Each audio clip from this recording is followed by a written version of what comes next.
So we are told to binge on, and at the same time sold how to decrease our use. This is T-Mobile's, how to give them time to disconnect, because of course companies are fully aware, and society and all of us are becoming more aware that they are fully aware and have been about the addictive qualities of this technology. But what we're often not told about is the infrastructure for 5G and the devices of 5G, which is the Internet of Things, and the billions of new devices that are coming with this next generation of technology. Here are some examples. This is when I was in San Francisco, the second picture of a small cell. And by the way, small cell is an industry created word. Instead of saying cell towers, the word is termed small cell, which really microwave antennas close to us. And here it is right near where I was staying in San Francisco. This was sent to me by someone who asked, should I be concerned? Our organization is sent pictures like this on a regular basis, people waking up to this issue, asking questions, never heard of it before, and saying, wait, what's going on here? And should I be concerned? Or I'm having symptoms, tell me more. Well, internationally, there's a lot going on. And one thing that we do at Environmental Health Trust is track the actions around the world on this. So in Italy, there are now 260 municipalities who have passed resolutions or calls or appeals where the elected officials are saying, we do not want 5G until you can show us safety. And this is a mayor, one of the latest news stories. And every time I check in with the Italian group, the number is just increasing. So they are raising awareness at a rapid rate over there, just talking about this issue and having the community vote. I wanted to share with you this video. Oh, I didn't mean for it to start. Of the protests that are actually happening around the world as people wake up to this. This is Amsterdam. They're all around the world, Australia, California, and in all cities all across the United States, Belgium, South Africa, Italy, Australia, New Zealand, Greece, Cyprus, Spain, and Isle of Wight. Now, one of the reasons that there has been so much action and organization in other countries is that other countries actually have stricter limits about how much radiation cell towers can create environmentally, like as you're walking down the street. And the United States and Japan, Australia actually allow among the highest levels of cell tower network radiation. So in those countries that have, and this doesn't have all the countries, several countries in Europe, Poland, Italy, Switzerland, they are being asked by companies to increase their allowable levels in order to deploy 5G. And communities are saying, well, we don't want that. We like our limits. They are more protective because of all of the research which Dr. Russell talked about. And industry actually, and I did a webinar on this, I have several webinars on 5G. They are spending millions in order to get countries to change their laws to allow more radiation to facilitate 5G and the Internet of Things.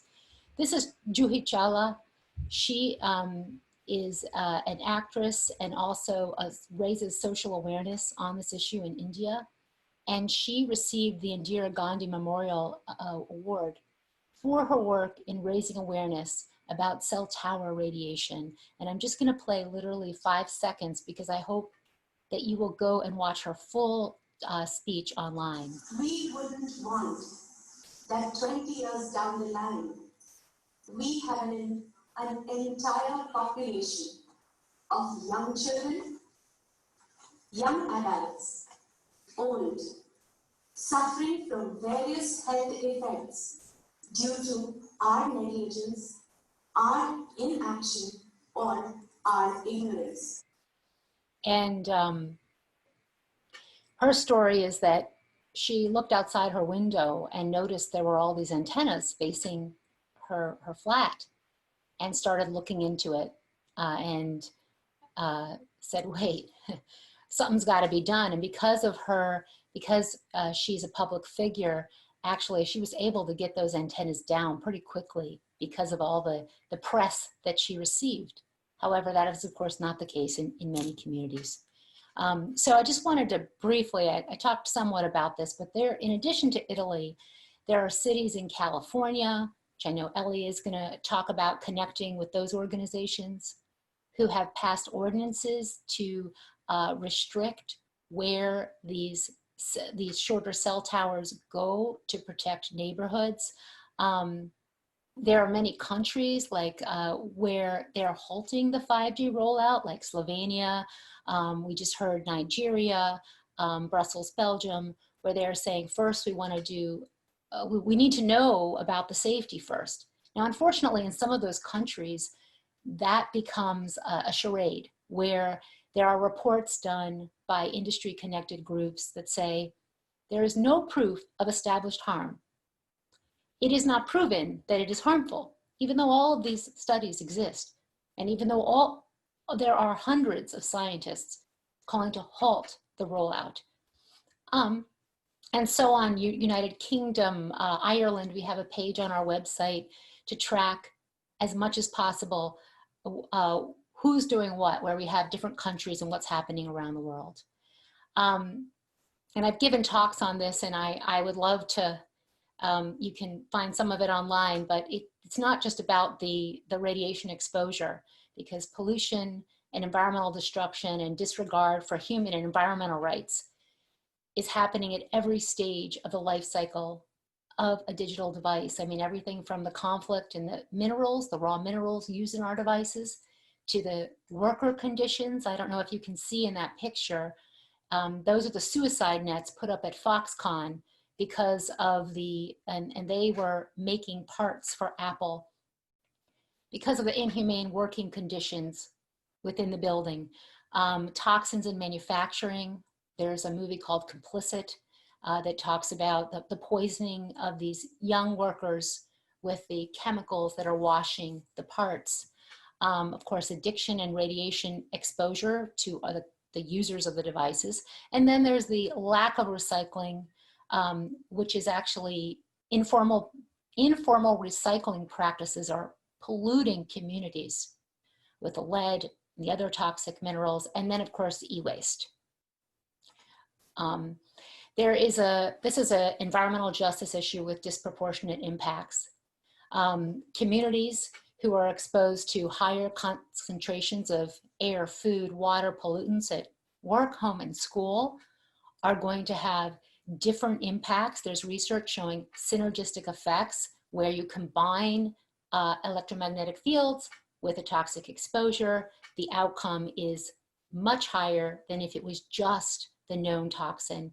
There are occupational exposures, delivery workers, service industry, maintenance, where people really have no choice about the technology that they need to use in their job, and they certainly can't easily switch jobs.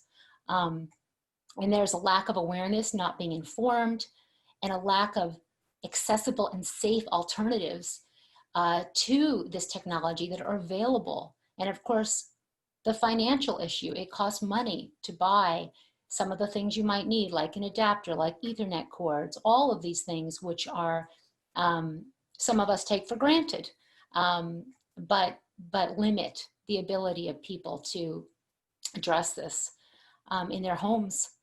And then of course, disparities in healthcare access and treatment will further exacerbate the outcomes.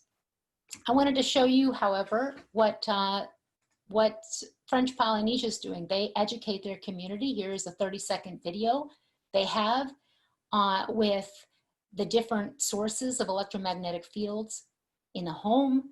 And they actually have a flyer and this wonderful 2 pages on how to reduce exposure. There are over 20 countries that educate the public about how to reduce, and they say you should reduce exposure. They don't say maybe you should, but you should. 5G, as well as electromagnetic fields, are rated as a high risk by insurance authorities. This is the Swiss Re report. We have a website, web page on our site that lists all of these reports. If insurance companies won't take the risk, why should we? In addition, companies inform their shareholders that there could be a risk to, there are potential risks to their financial health of their company if harm is found. And of course, insurance companies will not insure people, insure for electromagnetic fields. I need a time because I don't have a timer on this. How many more minutes do I have left? Just to check in, I apologize. Okay, good, 6. Okay, that's perfect. This is in Cyprus. This is the back of a bus. They have a public education campaign with the Ministry of Health, the Committee on Environment and Children's Health. And if you see the translation of what this public bus is saying, it's don't irradiate me, learn how to protect me. And they have videos for different pregnant women, for teens, for parents on how to reduce exposure to cell phone radiation. And they say, again, we recommend that you reduce exposure. In Archbishop Macarius Hospital in Cyprus, they have replaced the Wi-Fi with Ethernet in the pediatric units as a test, and they even did measurements before and after, confirming that the radiation was decreased for the little babies born early. And here's just some of the copy and what they share with parents. They're educating parents about how to reduce exposure. I know Ellie Marks is going to talk more about this. This is from Korea, where they have videos on keeping the phone away from your head. This is actually a screen save from one of their videos by the Korean government agency. Whereas in the United States, the FCC is refusing to change the way phones are tested, which is with a separation distance. They are not tested touching your body. They are tested at a distance. And what happens, it's kind of like Dieselgate, where the radiation levels that are absorbed into your body actually exceed FCC limits. The FCC is also refusing to update their limits on radio frequency, which are outdated, not even based on protecting children or for long term or really any of us. And I have a quote here from the FCC just recently in 2019 with an action where they said, we are not going to update our limits. We are not going to change the way we test phones. And they say that testing with zero spacing against the body is unnecessary. And here I have pictures, one from when I was at the beach with a man who had the phone on his chest, which of course I used to do before I learned about this. Man on the bus, just finding a place for his phone. And of course, children who are handed phones as toys. And parents are completely unaware of the health implications. Now, the National Toxicology Program does say on their website, in a Q&A that you can find at the NTP page, it says, have you changed your cell phone use or what you recommend to your family? And it says, NTP scientists have become more aware of their usage and follow the FDA tips for reducing exposure to cell phone radiation. They reduce the time spent on the cell phone and use speaker mode to keep a distance from the device. And this is just a map showing a few of the laws that are passed around the world. So everything from Belgium banning cell phones designed for young children. And I have all of this in a packet, which I'll share with you, and you can download and just learn more about this. It's absolutely incredible and shows how far the United States need to go to catch up. New Hampshire has a commission to study the health and environmental effects of 5G. They have incredible notes on everything that they've done, and I recommend taking a look at that. There's actually other countries that are looking into 5G. Oregon passed a bill about looking at wireless exposure to children. Just want to touch on bees. This is a study that looked at the higher frequencies, which are going to be used in 5G, and how do bees absorb them? Because there's human health and then the natural environment. Well, it turns out that the higher frequencies resonate with insects and smaller small insects, and the researchers are warning that this could impact their behavior. This is an important study. It is the first study that has been done, and the question that I asked when I saw that was, how could this be the first study? They're rolling it out, and this is the first study, and they're warning, they're saying there is a problem. Well, of course, if you're going to put all of these new frequencies in the air, untested, and then of course we have trees. Everything from trimming trees for the infrastructure, and this is a clip from a news report where the company said, we needed to deliver a better service to our customers, and we also wanted to make the trees safe. And you know, the trees are being sacrificed to put up all of this new infrastructure. We're talking about actually about millions of new antennas and over 800,000 new cell towers in the United States alone. There's research showing radio frequency injures trees. And here's a study that followed trees for years that were in the line of sight of an antenna. We have all of this on our website. As Dr. Russell mentioned, climate change, the increased energy consumption. There are climate change think tanks who are talking about the implications of all of this new equipment and what it will mean. So please learn more at Environmental Health Trust, and I'll send you some materials. We do webinars, we educate, we give high-level policy talks, and I love to talk to college students and just educate the world on this issue. So thank you so much.